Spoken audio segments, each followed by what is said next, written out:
that it can access. And we can specify that policy in code. So since we're implementing XML HTTP request as a JavaScript object, our URL policy is now also a JavaScript function, maybe mapping URLs to URLs. Then there's complex APIs like document.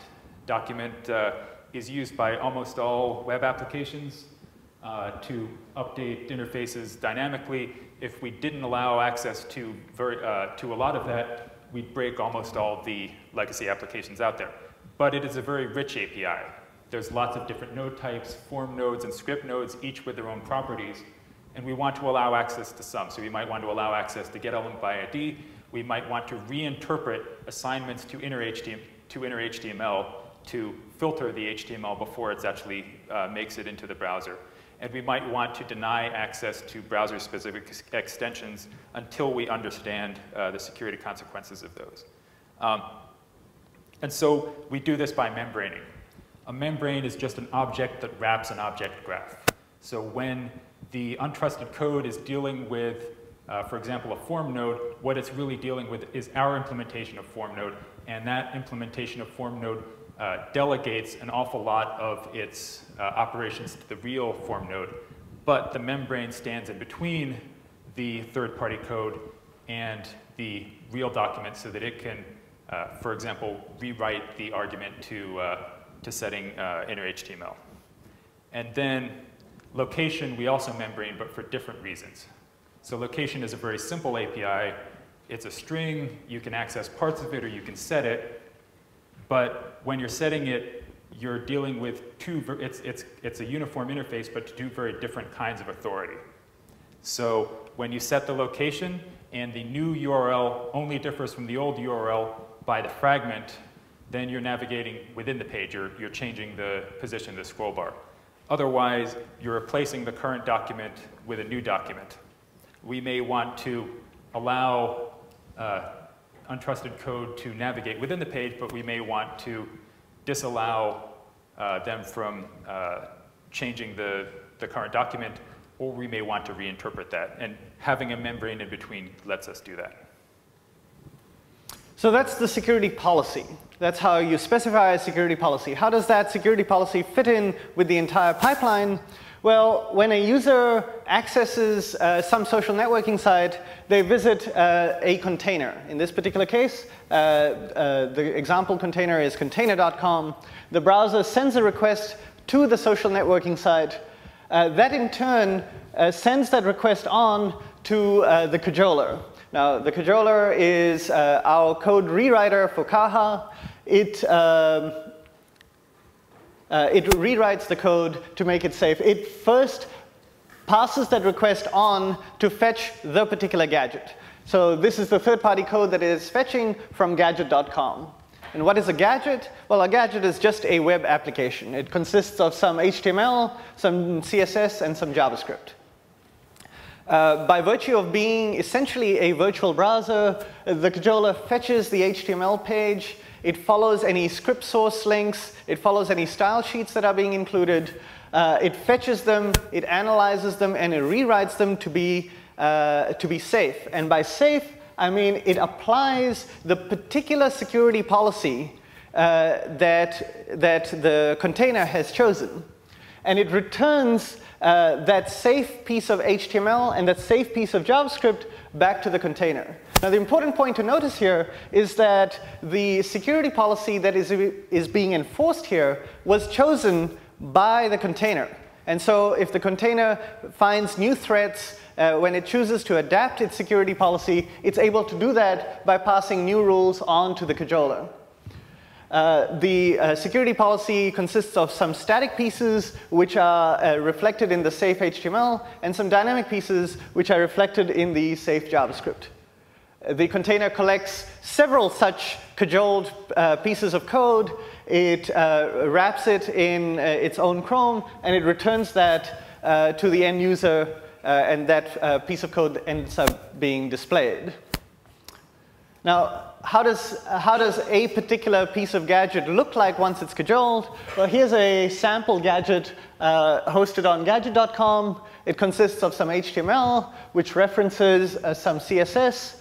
It has a hello world, which is clickable. And when you click it, it causes a little alert box to pop up. You'll notice that in this particular case, the user has decided that the B tag shouldn't mean bold anymore. For whatever reason, it should mean the color blue.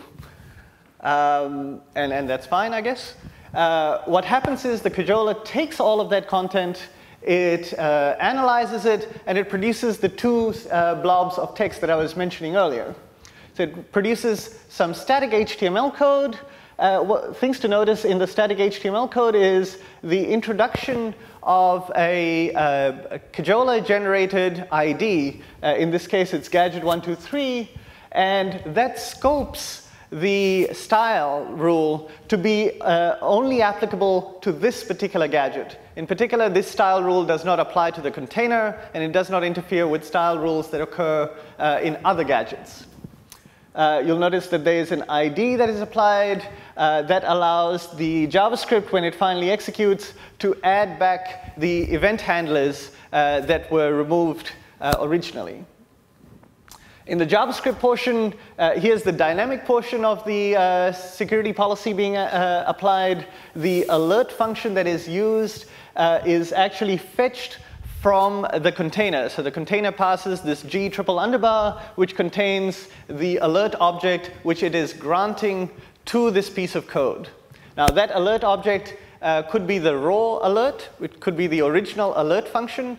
If the container decides that this gadget should be able to call alert, it's safe for it to call alert.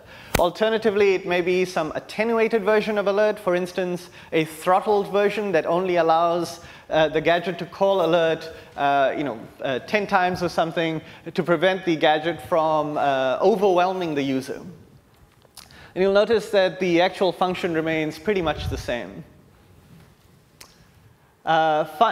Finally, this code is put together and returned to the container. The container sends kahita.js, which is object capabilities for JavaScript. It is the core piece of Kaha. It includes Demeter.js, which is our implementation of the virtualization for the DOM. It includes the container HTML, which the container uses to chrome all of its content. And then it includes each of the cajoled pieces composed by the container. Now, one thing to notice here is that the cajoler returns the static HTML and the JavaScript separately, which means that the container can display all of the HTML immediately, and for latency reasons or for security reasons, only cause the associated JavaScript to execute later, perhaps on user interaction. And that's the page that gets served up to the end user. So the first problem that we discussed was the policy that's implemented in the browser might not be what you want. So if you ever find that you can't wait for new standards to make it through committee and be implemented by browsers, or you can't wait for browsers to fix a security issue that is critical for your users, but maybe not highest priority for the web at large, or you can't wait for a large group of third-party developers to rewrite their code, then you need your security policy in code that you control. The second problem that we remember we had was that the security policy that you come up with may evolve over time because the threat model changes over time. Now, we don't have a silver bullet here. We still require you to do security up front, to do security design up front, but you may get it wrong. And you may get it wrong for a variety of different reasons. The cost of an exploit may change. It may decrease over time. The cost of weaponizing an exploit may decrease. The amount of data that you hold as a social networking site may increase, making you a more attractive target. Or you may just have overlooked an attack vector, or a new attack vector arises. For all of these cases, you need to be quick to respond to new threats as they arise. And in order for you to be responsive, you need to have your security policy in code that you control. And the way to get your security policy in code that you control while still supporting legacy code is by virtualization. the methods that I discussed earlier, power boxes and proxies and membranes, all of these are tools that you need in your toolbox. So what we set out to show you was, well, in our particular example, we set out to exemplify this in terms of social networking sites. But for whatever problems you face, you may realize in circumstances where you're not able to predict the security model that needs to be applied in the long run, and where you're accumulating legacy APIs, where you're accumulating legacy code, you need virtualization in order to be able to respond to threats as they change. So these techniques are what allow you to keep legacy code running. It's still running against what it thinks are the same old APIs, the same semantics, but suddenly the actual amount of authority it has is bounded. So the network is filtered by code. The portions of the DOM under Caja that it can access are specified in the container HTML. And all of this stuff, rolling out a new security policy is now just a software update. So this is not all theoretical. We actually, as we say, implemented software virtualization in our project Caja. It's an open source project.